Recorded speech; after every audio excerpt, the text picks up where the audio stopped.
So now it's recording. Bismillah. All right. We're going to go ahead and get started. Bismillah.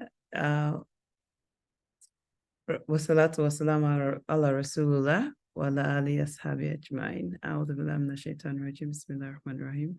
Rabbi shrah li sadri wa yassir li amri wa ahlul 'uqdatam min lisani yafqahu qawli. Ameen. All right. Assalamu alaikum wa rahmatullahi wa barakatuh, everyone, once again. So we are going to pick up from Mohsina was describing how she found what she thought about the Sisters Wellness Retreat that she helped out with 2 weeks ago. So go ahead, Mohsina. Okay. So I'm not very well versed with like words and stuff, but I found the retreat to be very fun. It was informative and very like relaxing, and I actually got to learn about many different sisters, learn about many different things. And actually, when I was coming home, I actually would talk to my mom, and she was talking about, we were talking, I think about like growing vegetables or something. And I told her, I was like, oh, if you want, I could totally help you get these two sisters' numbers because, they're gardeners and, could totally help with, giving advice and tricks on how to grow things. And, it's a very lovely thing to be able to network like that. Okay. Well, thank you, Mohsina. So yes, that was a good description, Jude. For me, I would reflect back to the purpose for this retreat itself. And really the idea was to build a sense of sisterhood amongst women. A lot of us who attended are moms and wives and all Muslims. And we tend to live kind of like isolated lives where everyone is so caught up in their own lives and things like that. And the idea was to retreat away from your other responsibilities, from mommy duty, from wife duties, from sister duties, from all other duties that we have as Muslim women, and come together and begin to build a sense of sisterhood amongst ourselves so that we know where to look. And Mohsina give a very good example. Who's doing what in the community? So we have people who are into gardening, and that, those are people that you can always call upon to give you ideas or to patronize their business, because we actually have someone who runs a flower business. Actually, yes, she has a flower farm, a whole farm. Just yesterday, I ordered a delivery for my neighbor through her, and she delivered it and stopped by to say hello. So it's really something that's more of a journey. It's not a one-stop thing, and that's one of the resounding assessments or evaluations that we heard back from the participants was, we need to keep doing this. So not necessarily a retreat every time, but meet in a more regular intervals, and continue to get to know each other, continue to build that sense of sisterhood. And interestingly, there's also an element of service attached to it. A lot of sisters, we had a guest speaker talk about her nonprofit, which is an internationally focused nonprofit in Kenya. There also happen to be another sister who has a nonprofit out of Nigeria, someone who does some work is affiliated with an organization working in Bangladesh. So it was nice to see that there's interest in that as well. So yeah, I would rate it as a huge success. I wish you were able to join us, but you can catch a glimpse of what we did on Instagram. I've been posting some of those. Have you guys been able to take a look at those? It looks really fun. Mashallah, it was fun. I haven't even posted all of them yet. I got tired.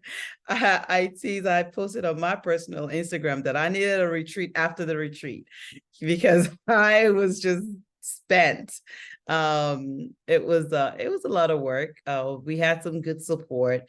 And we definitely are going to continue doing this, inshallah, from year to year. So thanks for asking, Jude. All right. So our agenda for today is very, very simple. But before I get into that, I don't want to forget this.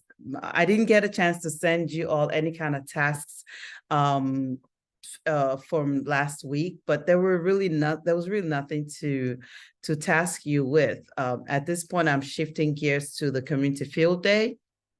And the primary thing I need to do is secure the location because the previous location is not available. So I'll keep you all posted once we get that done. I need to physically go visit the spot and know and be comfortable with us doing something there. And from there, other things will come out, roll out as activities and tasks to be completed. And I will pull you guys, you ladies in on meetings with the planning committee for the community field day. It probably will be on Monday evenings, the time that we were using for the sisters retreat. But I'll keep you posted on that. But right off the bat, one task I do want to give you all is to interview our board members. So we would like to put together a bio sketch of each board member on our website. And you can go ahead and take a look at the website. Actually, I'm going to give you a sense of I have mine up, but the other board members don't have theirs up yet. So I'm going to share with you some of the information that we would need from them. So, just basic information about their background, what they do. And I want you all to come up with questions on the group chat, and we'll refine it. And then I'll start pairing you with the various board members. You set up a time to meet with them and write up something very brief about them. Sounds cool? Is there Sounds any like specific questions that you want? we're going to come up with questions. You all will help us come up with questions. So I've just shared a link. This link takes you to my bio sketch, which actually should be updated. But that gives you a good sense of what it is we're looking for to include in the on the website. And then your questions will it'll inform your questions, so to speak. Hold on, Jude, was it you that had your tooth pulled? No, it was someone else. Sorry, it was the other intern. I believe that was Maham. Maham, okay, yeah, I need to check on her. I just remembered, subhanAllah. All right, so without further ado, I would like to introduce to you our guest speaker for today, Ms. Rokhaya Kane. Rokhaya is a native of Senegal. She's been studying in the US for some time. She just completed her undergraduate studies at University of Maryland, Baltimore County, or UMBC, my alma mater, one of the best schools ever, mashallah. And she is currently a graduate student of public health at UNC, is it Chapel Hill? Yeah. So she's prepping for that right now. And I'll share with Mohsina, I also happened to run into her in Hajj earlier this year. So that was amazing to spend some time with my wonderful intern. Rokhaya interned for us with us almost 2 years, right? And she did quite a few things. I'll let her go ahead and describe some of those things to you and share that with you.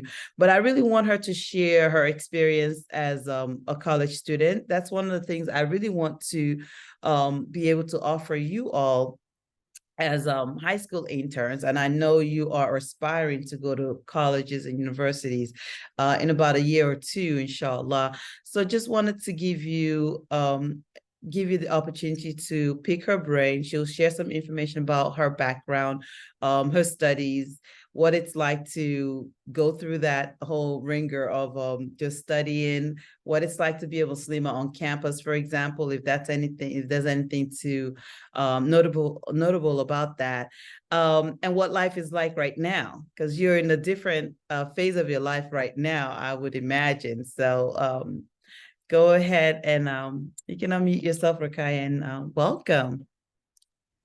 Thank you. I guess I'll share my experience, and then if you have any additional questions, just feel free to ask me. So I started off college as a biology major. because I was really interested in biology and like chemistry from high school. And then I was on the pre-medical track. So that's what I studied for the first 2 years of college. And then I realized that I felt I was not as well-rounded, like there was something just missing. And so I started exploring like different majors that we had. I was kind of afraid to change my major at that point just because I knew I wanted to go to medical school, even though it's not obliged to do biology, but it was just something that I guess kind of like a high school dream. I just always was attached to that idea. But I still felt like I needed to explore other options. So I looked at like other programs that we had, even minors that were offered at UMBC.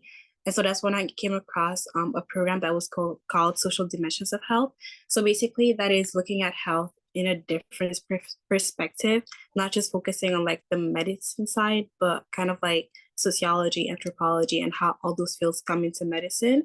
So I decided to take that just because it was something new for me, and I just wanted to try it out. So that's how I discovered public health. I didn't really know what it was actually coming off high school, but then I took my first public health class, and I just like how they talked about the different social determinants of health. So like the different ways that someone's health can be impacted that is different from like biological factors, like how someone's environment can impact their health, or like how their economic background can impact their health.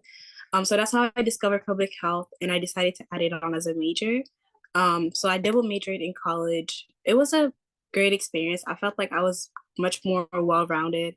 And I had like that great balance between like STEM classes and like, I guess, social classes kind of. Um, so yeah, that's kind of like more about my academic background. I'm still planning on going to medical school, but I just feel like I needed a bit more experience like in research and also clinical experience. And so that's why I decided to get a master's in public health with a concentration in global health. So Dr. Fozia mentioned that I come from Senegal. So I'm an international student. I studied there like for the first 17 years of my life. So that's why I'm interested in global health. So with my MPH, that's the concentration I wanted to pursue just because I want to do work not only in the United States, but also like worldwide. Um, Regarding my experience as a college student, I think it was pretty good. As a Muslim, I was really involved in like our Muslim Student Association. So UMBC is a very diverse school. There are a lot of Muslims. There are people from like different backgrounds, and so being involved in MSA really allowed me to like stay rooted and also kind of like build community because they always had events and like informational sessions just for you to like learn more about like the religion or just connect with other Muslims in the community. So that's something that really helped me a lot. And just being involved on campus. At first, I was not really that involved. I was just going to classes and then going back to my dorm. But then I realized that I needed to be involved in like community service, look at different student orgs that we have on campus. So like the student government association, I was part of it. I also like interned with the AFIA project, which was off campus, and other orgs that are on campus as well. That just allows you to meet new people and to explore different fields. So that was one way that I was able to still balance like my academics while still like being involved around me. I think that also really helps with like your mental health, just because if you're always studying, you tend to get burnt out easily. But by being involved, I was able to be like just basically do things that I'm passionate about.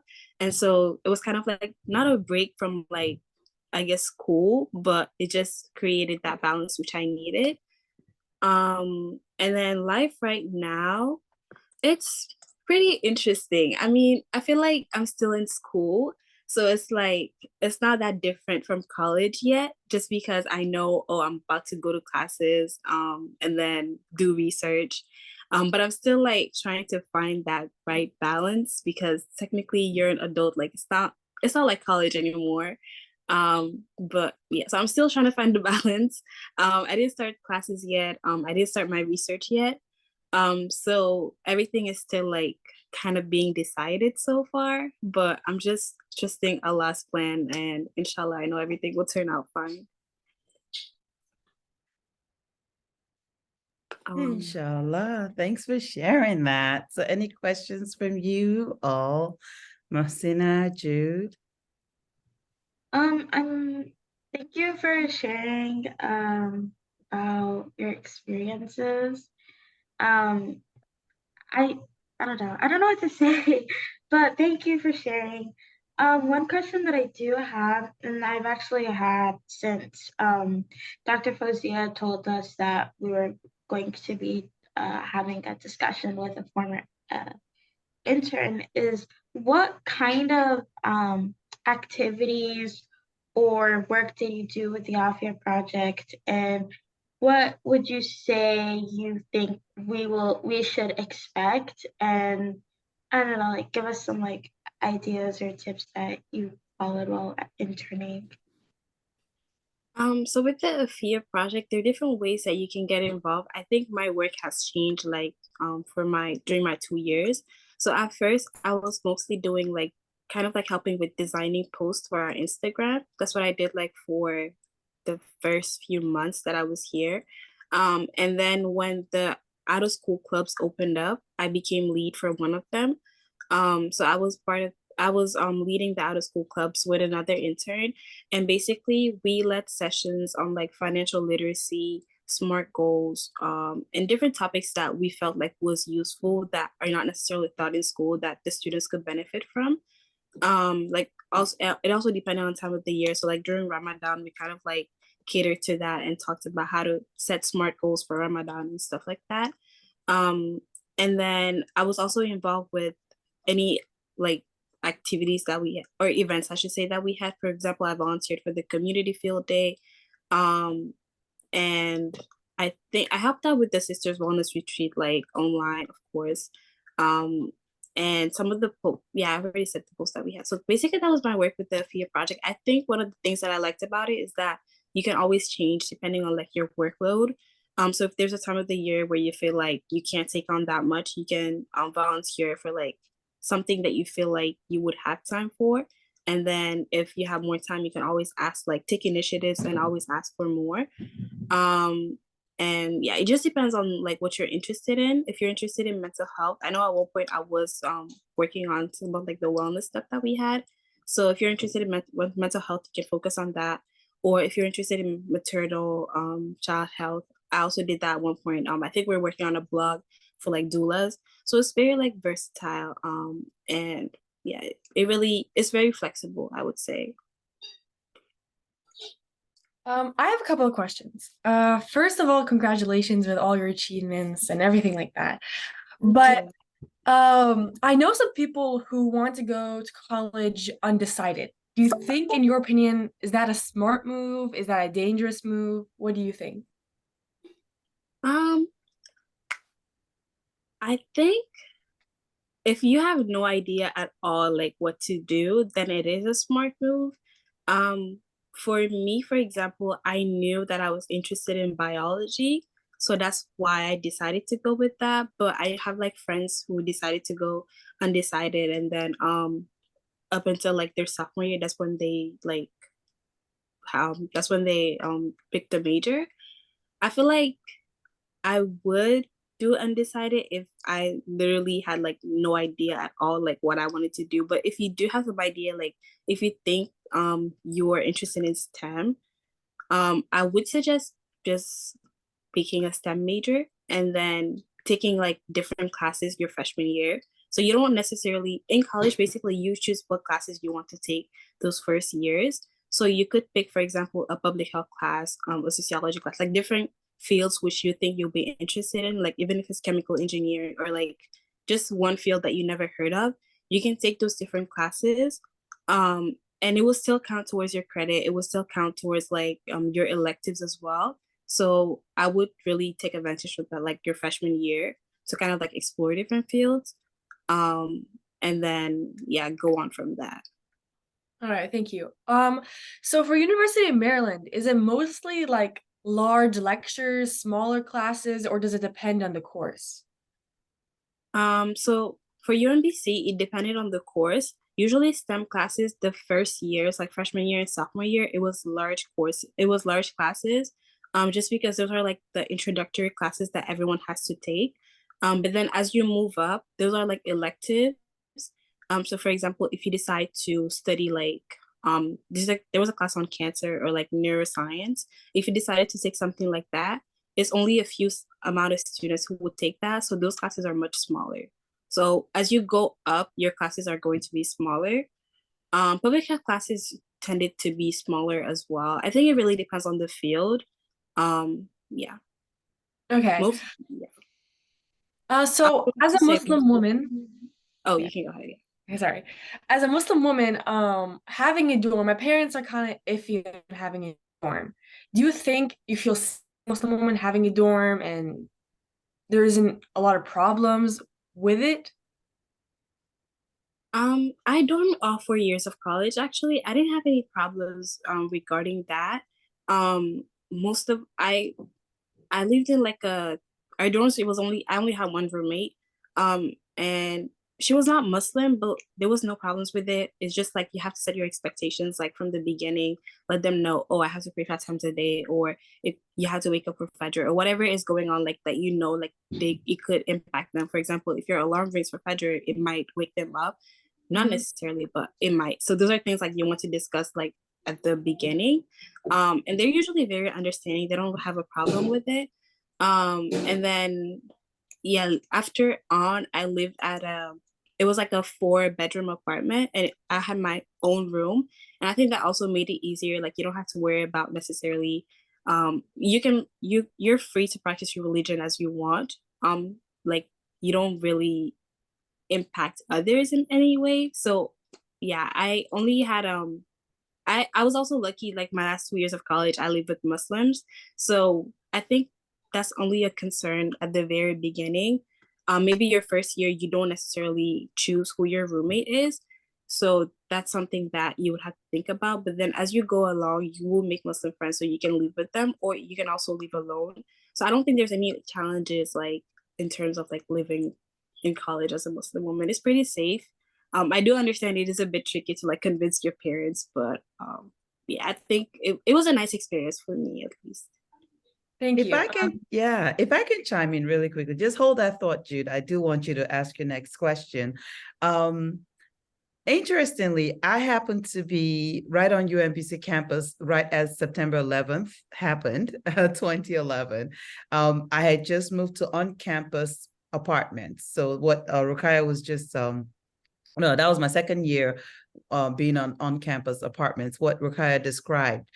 And what I have to applaud the MSA, the Muslim Student Association, on this. I just think they were so eloquent and great in doing this. They had meetings, and they set up ways to help the sisters, especially the hijabi sisters, to feel safe, and will walk with them and things like that. And as over time, post September 11th, whatever, things, be seeing a Muslim in hijabi, for example, or just interacting with Muslims is not an anomaly on UMBC campus. So we're speaking specifically for UMBC campus, and that campus is basically one big, huge circle, right?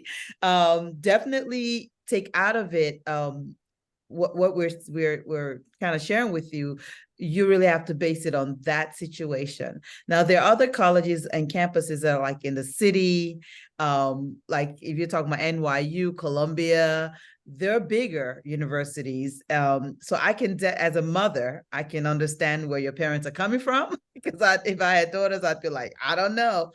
But one of the things that I would encourage you to do is to visit the schools that you're interested in applying to. Actually go physically visit them, do their formal tours and things like that, or just do informal walkarounds. If you'd like, go on like a Friday and see what they do for Jumu'ah. The MSA, are they meeting? Do have because I remember UMBC had a Jumu'ah every Friday, from what I recollect, and I believe they continued with that. So my biggest advice around that is have you and your parents go visit these campuses and speak with the students there. They typically will tell you that they'll be forthright with you in terms of how they feel as a Muslim on campus and things like that. At the end of the day, your parents will, it's a decision you'll have to make with your parents, and just be understanding of their fears. And I'm saying this as a mother of a now 11th grade son. He's a boy, which is different from, having a female, a daughter. And I know I have a certain level of anxiety. So I can only imagine what that's like for parents of girls. And Rokhaya, interestingly, who's like an international student, she's all the way out of her country. So I totally understand it. I want you to be patient with your parents because we have valid reasons to be fearful or concerned. But at the same token, just encourage them to go with you to those college visits and get to know what life looks like on the campuses and stuff. Okay. Okay. All right. Go ahead. You had another question. Okay. Last question is, what do you think is the most important part of the college application? That's interesting. Okay, I need to remember my college application. I think your activities are the most important part. Just because that's how they can know like what you're interested in and what you have to bring to the college campus. Like your grades do matter, and even your personal statement, like that's how they know your story.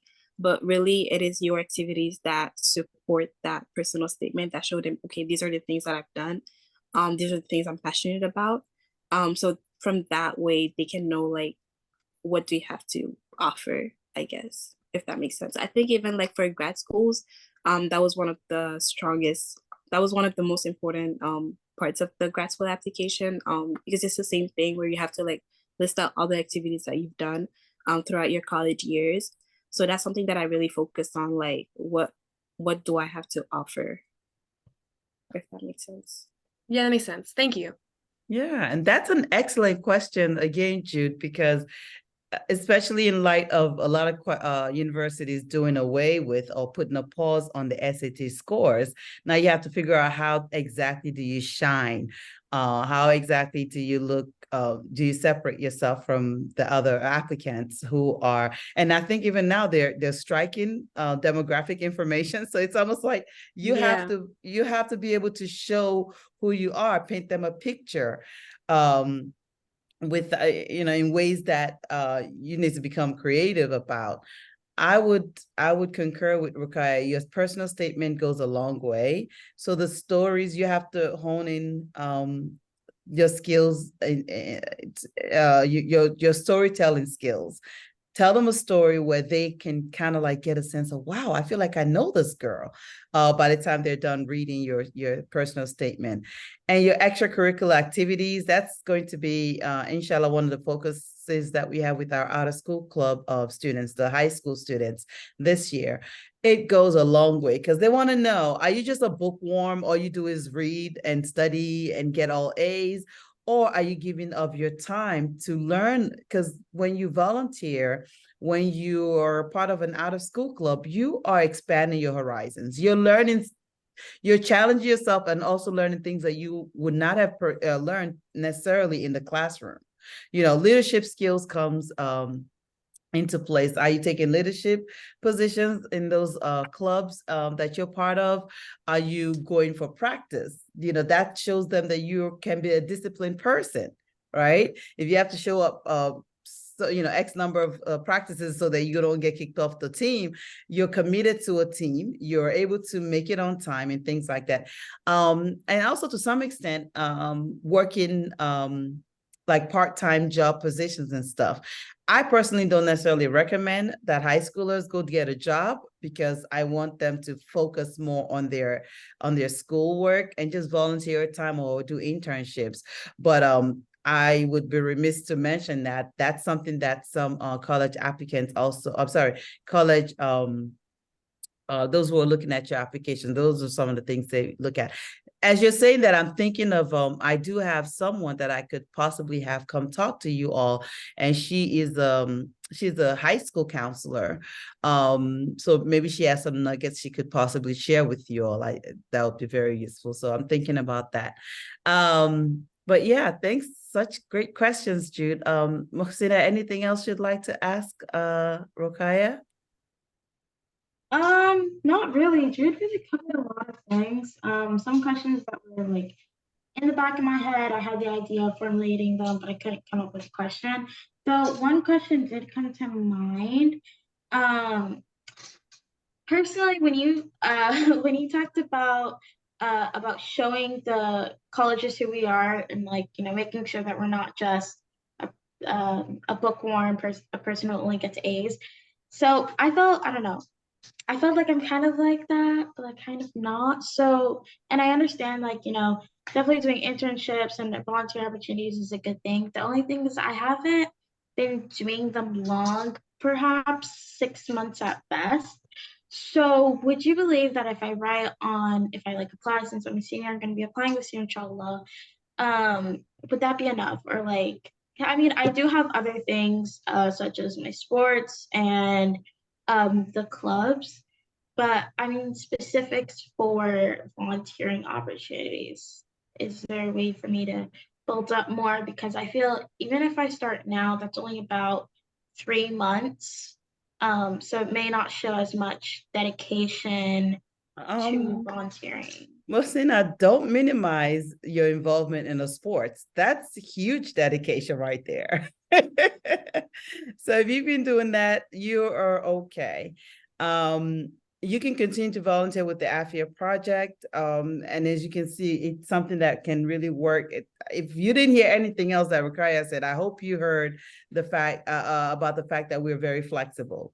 Flexibility in you switching your focus, flexibility in even ensuring that whatever activity or project you're doing with us matches up with some of the things you're doing with school. I remember Rokhaya at one point had a big presentation on mental health focus, and she let me know that, and we made it a way for her to be able to integrate that with the work that she did with us at the AFIA project. So we're not just here to make use of your skills and dump you. We really want your internship or your volunteer time with us to be something that's useful for you, something tangible that you can make use of in the future, or even in the currently as you're in school, or the future and things like that. So 6 months is not a bad thing. It's not too short of a time. 9 months is not bad. A year is not bad. I would say just know that we are definitely open to having you as well a volunteer here.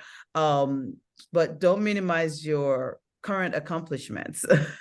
And at some point, maybe we can even help you guys take a look at your resumes and help you review them and see how you can how you can formulate it so that you really shine, the work that you do shine. But yeah. Thank Anything to add, Rokhaya? You're welcome. Anything else to add, Rokhaya? Yeah, I was going to say the way you talk about your experiences also matter. That's how they know what you got out of it. So kind of like explaining what you did and then what lessons did you learn from it, or like showing what skills you gained from it, that allows the admission committee to see like your growth throughout those years, and like really how did that experience shape you. So I think that's something that you can always include in your personal statement as well. They always say show, don't tell. So don't just say, oh, I did this experience, but really maximize on like what did you gain out of it. Yeah, Masina, I'm thinking of you helping out with the retreat. Just what you shared with us earlier, if you're able to write that up and describe some of the sessions, because she attended some of those workshops, the workshops and sessions that you attended, and how that is giving you ideas already in terms of what you might want to do in the future, and think that goes a long way. That goes a long way. So really quickly, Jude and Muhsina, what schools are you currently thinking about? What universities? For me, alhamdulillah, I've been working on my extracurriculars, and um I've been planning on going to a good college from the very beginning. So I'm trying to also stay close to home, but I think my most reach school would definitely be like Georgetown. That's a reach. But I would love to go to University of Maryland. That's a really great school. College And Park? Because we have a lot. um I've been to a campus before, I'm trying to Do remember you know where if it's College Park? The I huge believe one. so. Okay. Because I went for one time to one of the University of Maryland's campuses It and was College Park. College Park. Yeah. Okay. And I would like to apply to University of Virginia too. Yeah. Okay, great. How about you, Mohsina? What universities are you eyeing right now? For me, I am slightly ashamed to say that I haven't really done too much research in regards to specifically like what kind of major I want to apply to, especially since I'm learning new things, my thoughts are changing, but I do have a general direction that I do want to do something regarding STEM, specifically more medicine based or science. So there's that. But the colleges that I have looked at are pretty local. So VCU and Howard. Yeah, absolutely, Howard. Howard is Mohsina's dad teaches at located. Howard. SubhanAllah. Yeah. Talk about free tuition, which leads me back to the what I would really one nugget I want to leave you all with.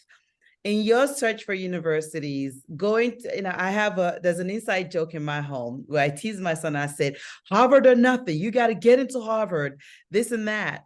But deep inside, and I say this to him, so he knows that at the end of the day, I want you to go to a school that matches best with your interest and matches best with our means. Meaning, I don't want my child to leave college with $1, not even a penny in debt. So please do not sleep on your universities where you're able to pay in-state tuition. Don't sleep on HBCUs. Those are historically Black colleges and universities.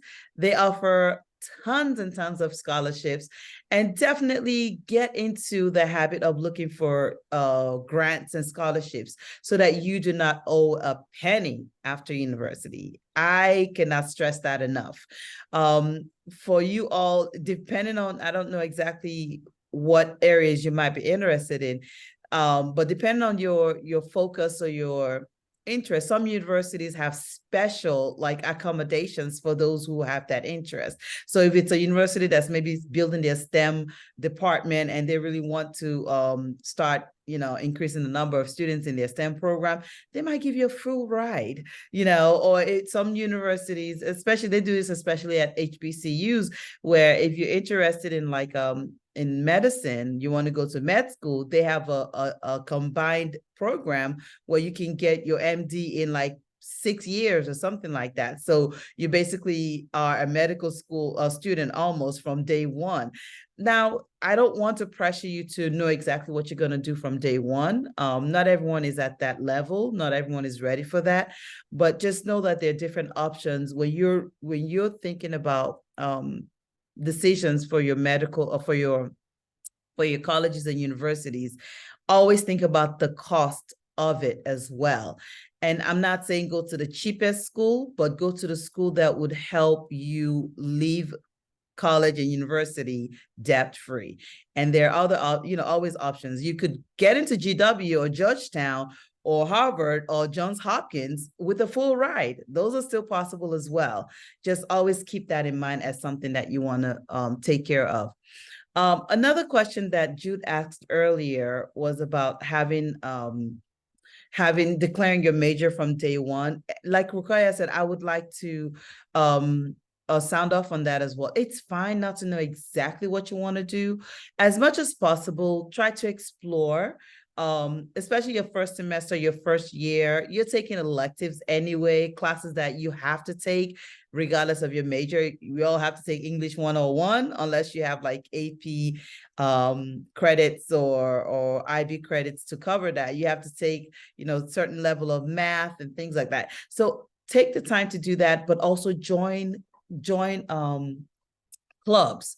So if you think I might be interested in STEM, join the engineering club. I don't know what they're called, but NSBE, National Society, all this different types of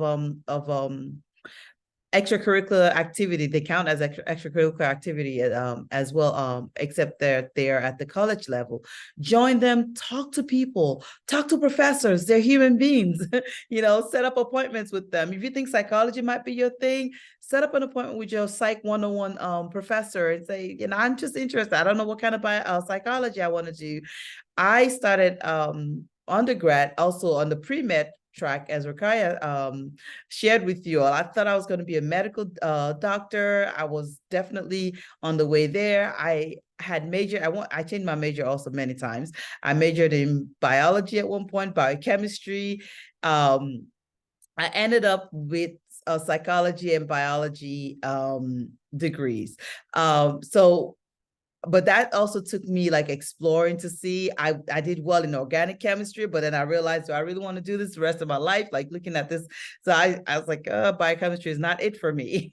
So with medicine, I decided against medicine because I realized later on that I really just love to do research. I didn't like the sight of blood either. That was a hard lesson to learn. But it took me volunteering at they call it 4H or 4G, the center at University of Maryland's hospital in Baltimore downtown. I volunteered. I believe it was through the Shriver Center. I volunteered to just go shadow the psychiatrists who work with the kids there. And after that, I realized maybe medicine is not my calling. So sometimes you volunteer in doing something and you realize that's not what I want to do, but it's still the useful experience because then you know how to pivot and when to pivot. The way I decided on public health and specifically HIV/AIDS research was by being a peer health educator. I think that's what they're still called on campus, where I go to I spoke to my peers about various health concerns, from alcohol, poisoning, to eating healthy, nutritional health. And at one point they were looking for folks to train as HIV counselors, and I volunteered. Well, I was selected, and I was like, I really like this. I got into HIV and I loved the research piece of it, and that's how I ended up going that way, and I loved it. I love my HIV/AIDS research career, and it's still beneficial even now that I do more of the community-based work.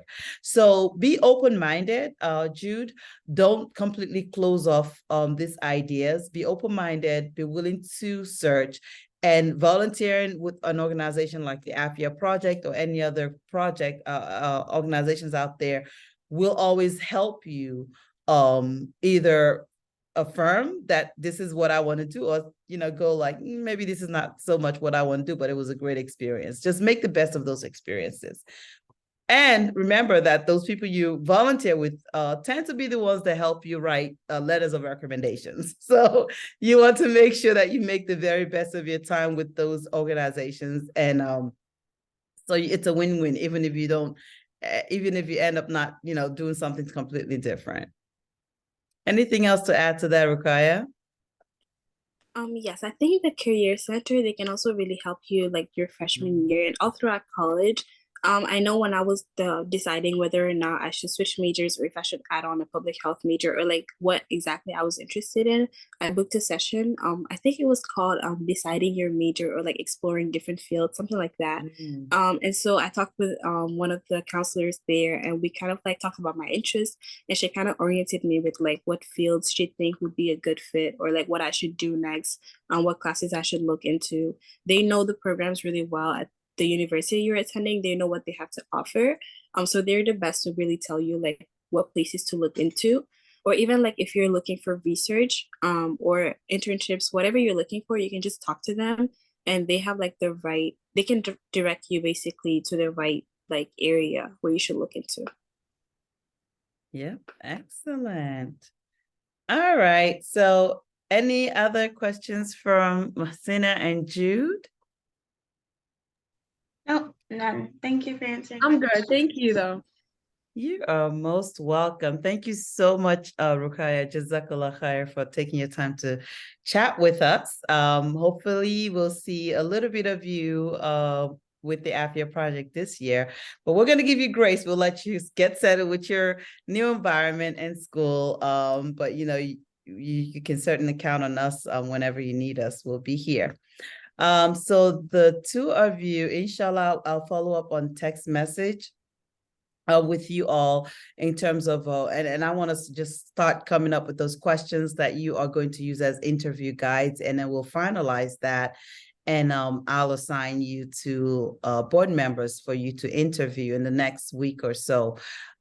I'm showing next week as our last meeting per your school calendar, the dates that we were given. Again, you're most welcome to stay with us beyond that time if you wish, and we can always chat about that one-on-one. Okay. All right, ladies. Inshallah, we will see you soon. Assalamu alaikum. Assalamu alaikum. Alaikum salam wa barakatuh.